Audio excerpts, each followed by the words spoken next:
Up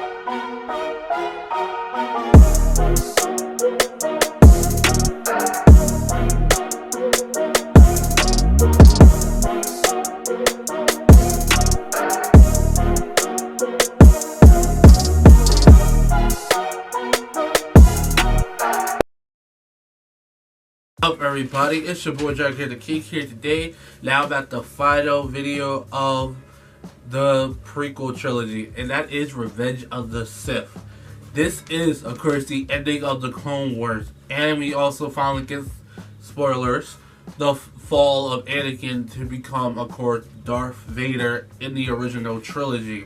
We also get the introduction of the Sith Lord. Obviously, we find out is Palpatine. Palpatine reveals that he's a Sith Lord to Anakin, and ultimately we get the ending of the Clone Wars itself. So, what is the overall story? So, of course, Anakin, Obi-Wan, and the other Jedi have been fighting this war for many years now, and they're finally getting to the final days because as we're getting closer to the end, Palpatine is unfortunately captured by Count Dooku, so Anakin and Obi-Wan are assigned to go get him. They, of course, infiltrate Dooku's ship. They ultimately fight Dooku, and Anakin, thankfully, was able to take out Dooku. But before Dooku can even say anything or even reveal that, hey, you guys have been working for the literal Sith the entire time, which he has been hinting at for the entire series, especially in the Clone Wars TV show. He's always hinting at, like, hey, you guys want to, even in Attack of the Clones, he even tried to hint at them, like, hey, you're on the wrong side, you're working with the enemy, you know that, right? So, of course, now, after saving Palpatine, of course, Anakin and Obi-Wan are still trying to finish up the war, stuff like that. Anakin, by this point, is trying to get into the count, try to get the rank of master. He's on the Jedi Council, but of course, the council does not feel like he's deserved the right of mastery, which is bullshit, because Anakin, throughout the entire Clone Wars TV show, and especially in this movie, has proven multiple times that he does deserve to be a master, but of course, he just doesn't. And that ultimately leads him to go down a rabbit hole because he's always been friends with Palpatine. But by this point, the councils are even starting to question his relationship with Palpatine and also question Palpatine, and which ultimately leads into Palpatine revealing his identity to Anakin, and ultimately leading into the fall of the Jedi. Of course, by this point, Obi-Wan is, of course, going to fight Grievous to finish out the war. Eventually, he does defeat Grievous, but then, unfortunately, as he's getting ready to wrap up and return home, because now the war is officially over, because the only one really left is Palpatine himself. His two biggest generals are both dead, and then the other, generals aren't really that much of a problem for the good side, so they're like, okay, they're not a problem, so we won the war. I mean, Grievous is dead. Dooku's dead. I mean, the only one left is apparently the Sith Lord, and we'll eventually find him. And that's where we get the legendary Order 66. And man, when I remember the first time I seen this, and I was hyped. Me and my mom was like going nuts, because it was like, oh, so that's how the Clone Wars ended. Oh, that's why Obi-Wan was talking about it in the original movie. And, of course, we get the death of multiple Jedis. Of course, we get the fall of the Jedi Order. And then eventually we get the fall of Anakin. Of course, Obi-Wan and Anakin have their legendary final fight at the end of the movie. And it ultimately led into Anakin becoming Darth Vader. It also is the reason why, two important characters are going to get revealed later on. I'm not going to say who they are yet. But man, this movie, I still love this movie. Even though this movie has a ton of problems, the biggest problem is, if you only watch the films, Anakin's fall to darkness is just not fully believable. I know he had his moment with the Tusken Raiders in the previous movie, an Attack of the Clones, show him falling into the dark side, show him more flirting with the idea of the dark side, but it just didn't make any real sense. It's just like, oh yeah, Padme, apparently I've been having nightmares about Padme dying, so Palpatine's like, hey, I can help, I can make it easy for us to, make it easy for us to save her life and maybe prevent her death. And it just doesn't add up. Like, I love their dialogues and stuff together. They're probably some of the best dialogue in the series. It's between those two characters, but I don't know.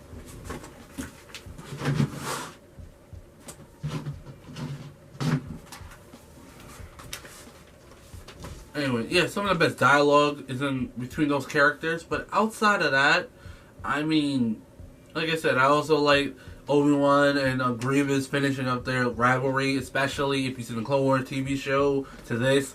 It's just like, damn, I'm glad this is finally over. I'm sick of seeing these two together. But first time watching it without the without the Clone Wars TV show, it's like, oh, this is a cool villain, but you kind of kill him all too quickly. And again, I like the conflict. I like more the conflict with Anakin in the Jedi Order, because the Jedi Order is like, hey, we know you're one of the most powerful Jedi we have on our team and everything, and we appreciate everything you've done throughout the entire war. But we still feel like you don't deserve to become a Jedi Master, which we all know that's complete bullshit. Because if Anakin became a Jedi Master, he could have potentially never fall to the dark side. But because we know he needs to become Vader, he has to do that.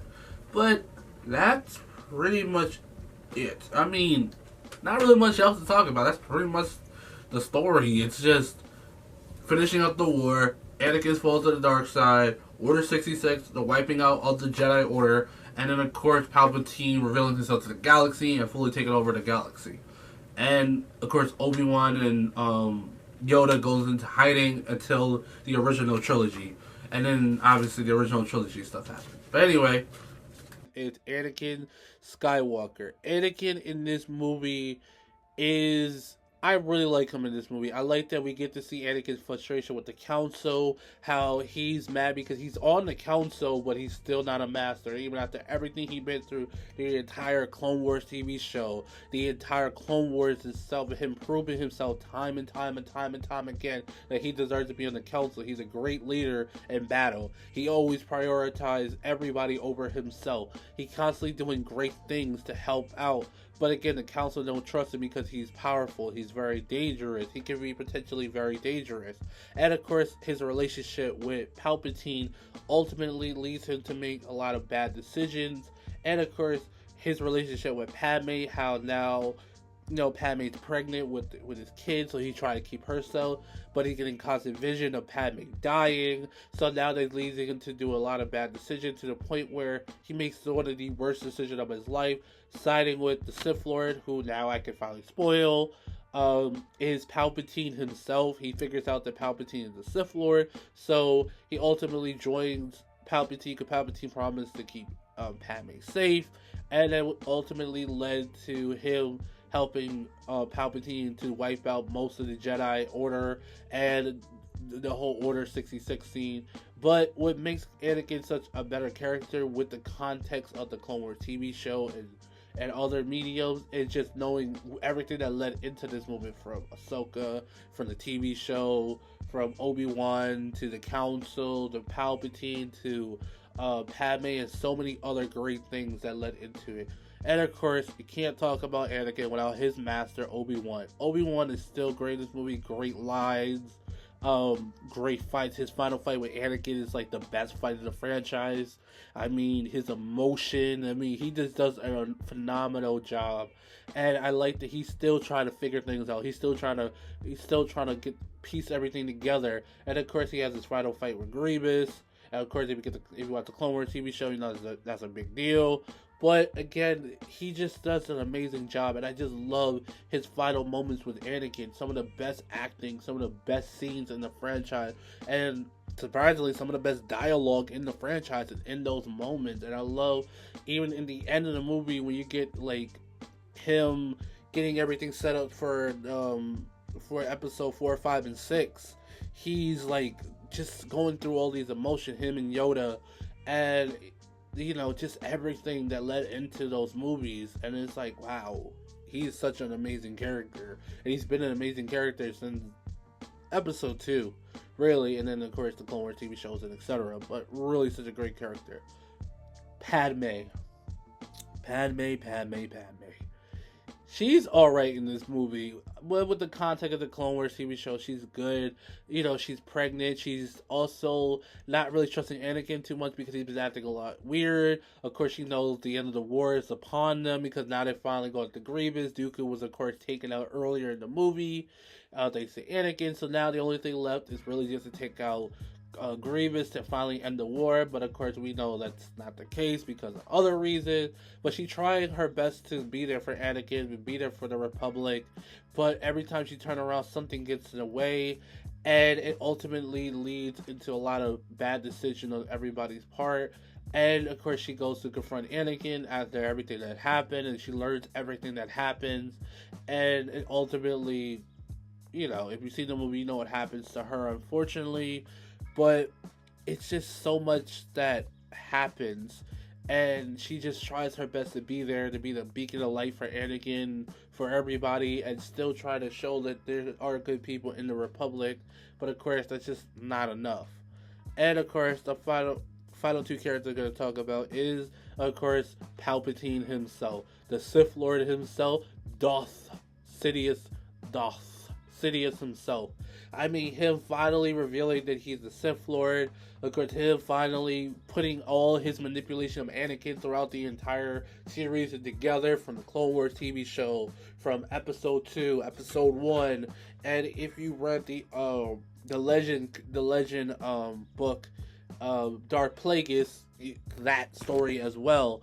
I mean, putting everything together in order to make Anakin become his dark apprentice, to become his apprentice, and just his manipulations throughout it. And he has so many iconic lines, iconic moments. I mean, even his battle with Mace Windu, of course, his fight with Yoda. I mean, this guy is a great villain, and I like that with more context throughout the other stuff, it makes him an even better villain. Because if you just watch this movie alone, he doesn't seem like the greatest villain of all time. It just seems kind of generic. But with all the context of everything, he's one of the greatest cinema villains. I mean, he does an amazing job. I love his manipulation. I love that he's constantly in Anakin's head, constantly making him doubt things from Padme, Obi-Wan, the Jedi Council, even the Republic himself. And I just love it. And I love that he does ultimately get what he wants, to turn Anakin into his apprentice, and then Order 66, his planning it, him planning out the entire Clone Wars, you know, getting Count Dooku killed, and so many other great moments. And finally, the final character is Yoda. I mean, Yoda has a lot of great moments in this movie. His fight with Palpatine, like is again another great fight. His final moments with Obi-Wan at the end of the movie is great. I mean, him and his emotions, learning what had happened during the Order 66, and just so many great things that led into what happens to him in the later films. And it makes a lot of sense, and he's just such a cool character. And that's all I really got to say about the characters. I mean, overall, I still love this movie. I love this in the moment I saw it in theaters. I love it today, especially with the context of the Clone Wars TV show. It makes this movie even better. I mean, this is easily my favorite film out of the prequel trilogy. But that's all I gotta say about that. Hope you guys comment, rate, subscribe as always. Hit this video with a like. Don't forget to check out the other videos that's on the channel. This your boy Nerdy Rich signing out. Peace.